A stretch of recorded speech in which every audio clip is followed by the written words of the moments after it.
आदरणीय बंधुओं, माताओं व मेरी प्यारी बहनों, राधे राधे। आप सभी का हमारे YouTube चैनल जीवन की धारा पर बहुत बहुत स्वागत है। बंधुओं, आज हम इस वीडियो में बृहस्पतिवार के दिन सुनी जाने वाली भगवान विष्णु की कथा कहानी सुनेंगे, जिसे सुनने सुनाने से भगवान श्री हरि की कृपा से घर की सुख समृद्धि में वृद्धि होती है, अन्न धन में बरकत होती है, वे संतान सुख बढ़ता है।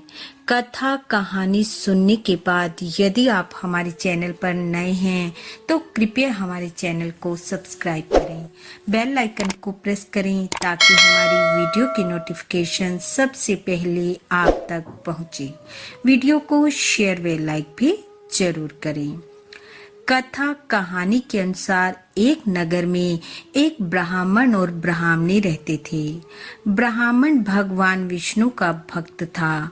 नित्य सुबह जल्दी उठना, पूजा पाठ करना, भगवान विष्णु के मंत्रों का जाप करना, यह उसका नित्य का कर्म था।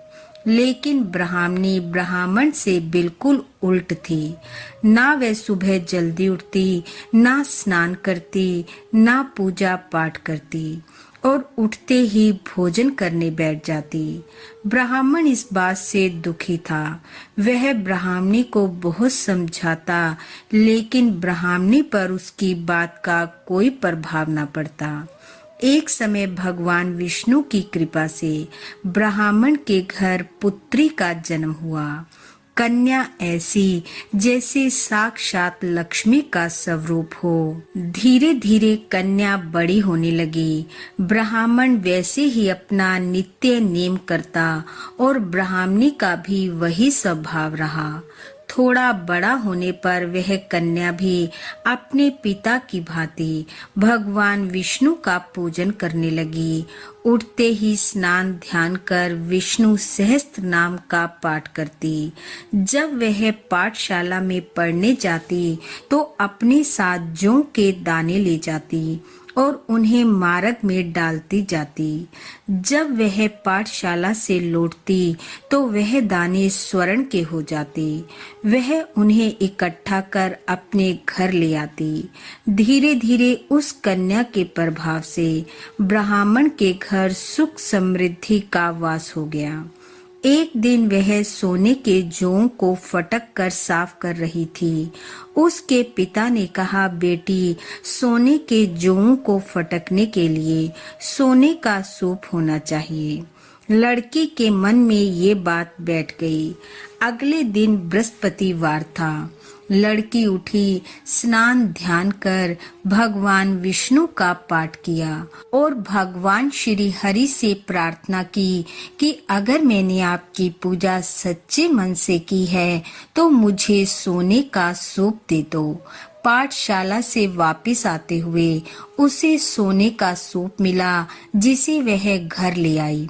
एक दिन वह फिर से सोने के सूप में सोने के जौ फटक रही थी। उसी समय नगर के राजा का पुत्र वहां से होकर गुजरा।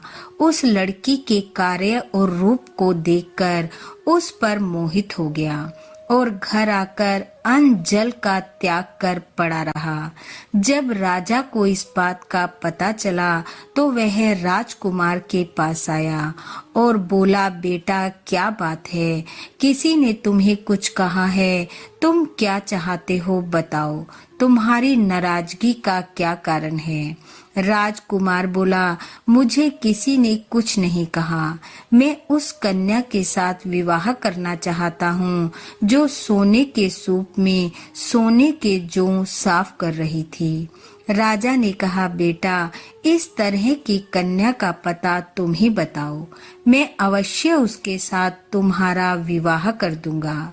राजकुमार ने उस लड़की के घर का पता बताया।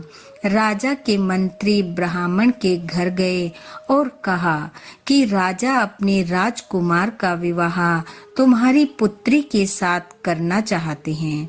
यह सुनकर ब्राह्मण बहुत खुश हुआ और उसने खुशी खुशी अपनी कन्या का विवाह राजकुमार के साथ कर दिया। अब कन्या के घर से विदा होते ही ब्राह्मण के घर में फिर से दरिद्रता का वास हो गया। ब्राह्मण फिर दुखी रहने लगा। एक दिन वह परेशान होकर अपनी बेटी के पास गया और घर का सारा हाल कहा। बेटी ने बहुत सा धन देकर अपने पिता को विदा किया। ब्राह्मण घर आया। कुछ समय सुख पूर्वक बीता, फिर वही हाल हो गया। ब्राह्मण दुखी हो फिर से अपनी बेटी के पास गया। बेटी ने कहा, पिताजी आप माँ को मेरे पास ले आओ, मैं उन्हें गरीबी दूर करने का उपाय बताऊंगी। ब्राह्मण ब्राह्मणी को लेकर बेटी के पास आया। बेटी ने अपनी माँ को समझाया, माँ कल बृहस्पतिवार है, सुबह जल्दी उठना, स्नान कर भगवान विष्णु की पूजा करना, विष्णु सहस्त्र नाम का पाठ करना, कथा कहानी सुनना। भगवान की कृपा से सब ठीक हो जाएगा। पर उसकी माँ ने बेटी की एक भी बात न मानी। सुबह उठते ही अपनी बेटी के बच्चों की जूठन को खा लिया। इस बात पर बेटी को बड़ा क्रोध आया। अगला बृहस्पतिवार आने पर उसने एक रात पहले अपनी माँ को एक कमरे में बंद कर दिया। सुबह उठकर सबसे पहले अपनी माँ को स्नान करवा, भगवान विष्णु की पूजा पाठ करवाई, कथा सुनाई, फिर भोजन करवाया। धीरे धीरे उसकी माँ की बुद्धि ठीक होने लगी। वह ब्राह्मण के साथ अपने घर लौट आई और फिर नियम पूर्वक भगवान विष्णु की पूजा करने लगी, कथा श्रवण करने लगी और भगवान श्री हरि की कृपा से उसके घर भी सुख समृद्धि का वास हुआ। पुत्र रतन की प्राप्ति हुई और वे दोनों इस लोक के सुखों को भोगकर विष्णु लोक को गए। हे भगवान श्री हरि, जैसे आपने ब्राह्मण ब्राह्मणी और उनकी बेटी पर कृपा की, वैसी सब पर करना। इस कथा कहानी को सुनने वाले सुनाने वाले सब पर अपनी कृपा बरसाना, सबके घर सुख समृद्धि के भंडार भरना, संतान सुख देना। इन्हीं शुभकामनाओं के साथ आप सबका बहुत बहुत धन्यवाद। राधे राधे।